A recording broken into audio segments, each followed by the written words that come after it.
سورہ نساء کی آیت نمبر 43۔ اعوذ باللہ من الشیطان الرجیم، بسم اللہ الرحمن الرحیم۔ یا ایہا الذین آمنوا لا تقربوا الصلاة وانتم سکارى حتی تعلموا ما تقولون۔ صدق اللہ العظیم۔ اے ایمان والو، جس وقت تم نشے میں ہو اس وقت نماز کے نزدیک مت جاؤ، یہاں تک کہ جو کچھ تم کہہ رہے ہو اسے سمجھنے لگو۔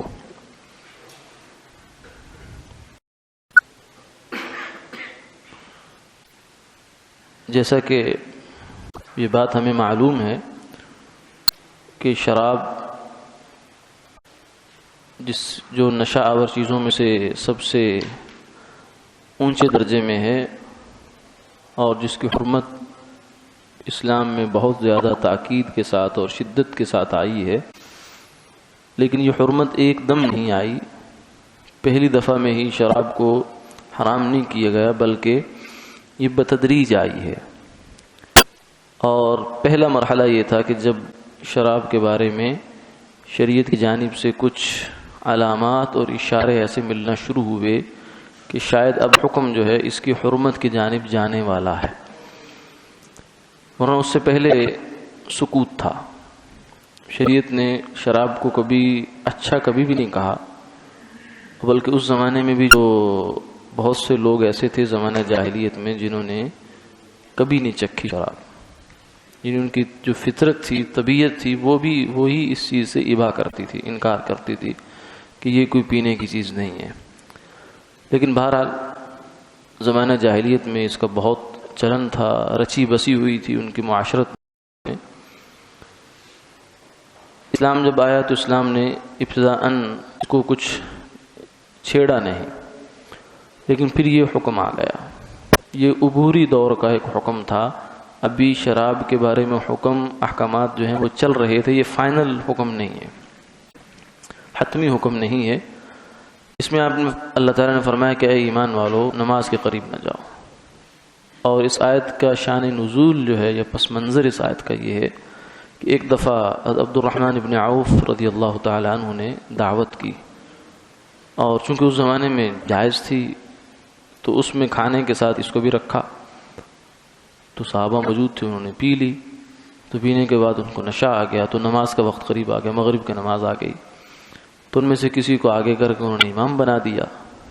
تو جب انہوں نے نماز پڑھائی تو اس میں انہوں نے قل یا ایھا الکافرون میں پڑھا اعبد ما تعبدون، حالانکہ قرآن میں تو ہے لا اعبد ما تعبدون، کہ میں ان بتوں کی عبادت نہیں کروں گا جن کی تم عبادت کرتے ہو، اور انہوں نے پڑھ دیا اعبد ما تعبدون کہ میں ان بتوں کی عبادت کروں گا جن کی تم عبادت کرتے ہو، یعنی زمین آسمان کا فرق پڑ گیا، بالکل ہی الٹ گیا معنی، کہ جو بنیاد ہے اسلام کی وہ تو یہی ہے کہ اللہ کی عبادت ہوگی، لیکن یہاں معنی بالکل ہی الٹ گیا۔ تو اس کی وجہ یہ بنی کہ اس وقت جو پڑھ رہے تھے وہ چونکہ شراب کے نشے میں تھے، تو ظاہر ہے کہ نشے میں عقل پر پردہ آ جاتا ہے، عقل مغلوب ہو جاتی ہے، تو اس لیے جب عقل مغلوب ہوگی تو پھر انسان کی زبان سے کچھ بھی نکلتا رہے، اس کو کنٹرول ختم ہو جاتا ہے اس پر۔ اس لیے عقل جو ہے، عقل کا لفظی معنی باندھنا ہوتا ہے، یہ بندھن ہوتا ہے جو انسان کے اقوال افعال پر لگا رہتا ہے۔ ایک چیک ہوتا ہے کہ انسان جو بھی زبان سے نکال رہا ہے وہ ساتھ ساتھ اس کو دیکھ رہا ہوتا ہے، سوچ رہا ہوتا ہے کہ کیا نکال رہا ہوں، کیا بات کر رہا ہوں۔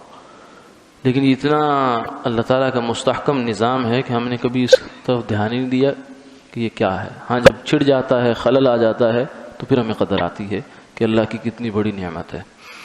تو بہرحال تو اس موقع پر جب یہ واقعہ ہو گیا تو اللہ کی جانب سے یہ حکم نازل ہوا کہ ابھی شراب تو حرام نہیں ہے، لیکن ایک بات سن لو کہ آئندہ ایسا نہیں ہونا چاہیے کہ تم نشے کی حالت میں ہو اور نماز پڑھ رہے ہو، یہ صورت نہیں بننی چاہیے۔ یعنی یہ تو شراب چھوڑ ہی دو، پیو ہی نہیں، یا ایسے وقت میں پیو کہ تمہارا نشہ اس وقت تک جا کر اتر چکا ہو. یہ اس عبوری زمانے کا حکم تھا. لیکن پھر کیا ہوا؟ پھر یہ ہوا کہ آپ صلی اللہ علیہ وسلم نے صحابہ سے فرمایا کہ جب یہ آیت نازل ہو گئی کہ اب لگ ایسے رہا ہے کہ اللہ تعالیٰ نے اشارے میں شراب کی مذمت کر دی ہے، اب اگلا حکم جو نازل ہونے والا ہے وہ شاید اس کی حرمت کا آ جائے، اس لیے اس سے پہلے اپنا پلہ پاک کر لو تاکہ اس وقت میں پھر کسی کو دشواری نہ ہو. کہ یہ نشہ تھا، نشہ جو جب انسان کی طبیعت کا حصہ بن جاتا ہے تو اس کو یکدم چھوڑنا بڑا مشکل ہوتا ہے، تو شریعت نے بھی تدریجاً اس کو لے کر آئے. اور پھر بالآخر ایسا ہوا کہ شراب کی حرمت کا حکم آ گیا. وہ سورہ مائدہ میں ہے، یا ایھا الذین آمنوا انما الخمر والمیسر والانصاب والازلام رجس من عمل الشیطان فاجتنبوہ، کہ شراب اور جوا اور اس طرح کی چیزیں وغیرہ یہ رجسن ناپاک ہیں، پلیدی ہیں، من عمل الشیطان اور شیطان کے کاموں میں سے ایک کام ہے. فاجتنبوہ، اے ایمان والو اس سے بچو، دور رہو. پھر یہ کلیئر اور واضح اور فائنل حکم آیا تھا کہ اب اس کے بعد شراب حرام ہے، اور پھر اس کے ساتھ وعیدیں بھی بہت ساری اس کے بعد آپ صلی اللہ علیہ وسلم نے امت کو بتائیں، جن میں سے ایک یہ بھی ہے کہ جو بندہ شراب پیتا ہے، یعنی اب شریعت کا حکم یہی ہے کہ جو بندہ بھی شراب پیے گا وہ اپنے اندر نجاست لے کے جا رہا ہے. اور یہ جو شراب ہوتی ہے یہ نسبی ہوتی ہے، ناپاک بھی ہوتی ہے. یہ معنوی نجاست صرف نہیں ہے بلکہ حقیقت میں بھی کپڑے کو شراب لگ گئی. اب یہ جب تک کپڑا دھل نہیں جائے گا سمجھے پیشاب لگ گیا. شراب لگے یا پیشاب لگے دونوں میں کوئی فرق نہیں ہے، نجاست ہے. تو آپ صلی اللہ علیہ وسلم نے یہ بھی فرمایا کہ جو بندہ شراب کا عادی ہے اللہ تعالیٰ اس کو قیامت والے دن طینۃ الخبال پلائیں گے. صحابہ نے پوچھا یا رسول اللہ طینۃ الخبال کیا ہے؟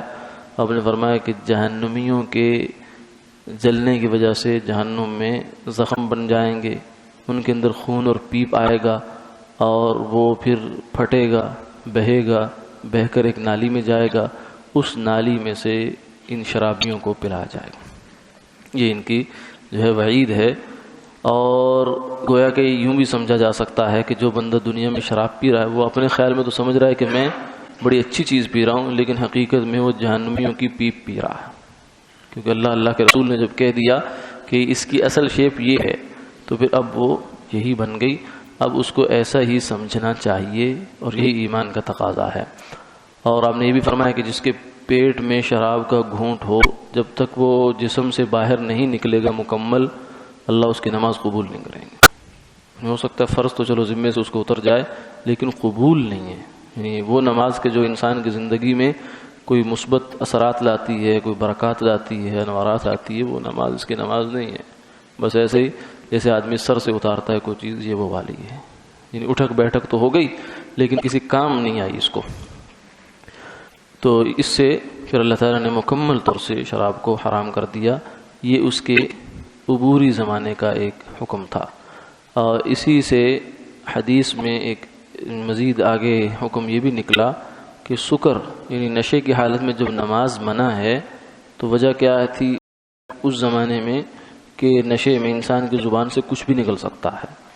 تو یہی حالت اگر کسی اور وجہ سے بن جائے، مثلا کوئی بے ہوشی کی کوئی دوائی کھلائی گئی ہے یا انستھیزیا دیا گیا، تو اس دوران بھی جب تک انسان کو مکمل ہوش آ جائے تو اس سے نماز نہیں پڑھوانی چاہیے.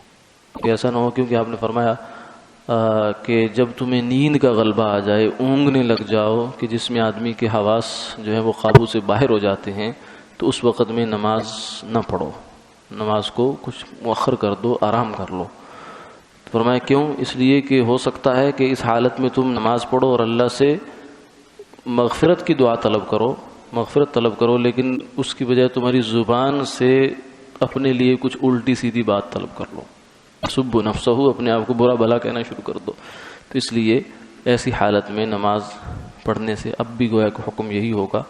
اور دوسری بات یہ ہے کہ اگر شراب تو عام ہے لیکن اگر کسی نے خدا نخواستہ اللہ نہ کرے پی لی ہے تو پھر بھی جب تک اس کا نشہ نہ اتر جائے گا آج بھی نماز کے قریب نہ جائے گا.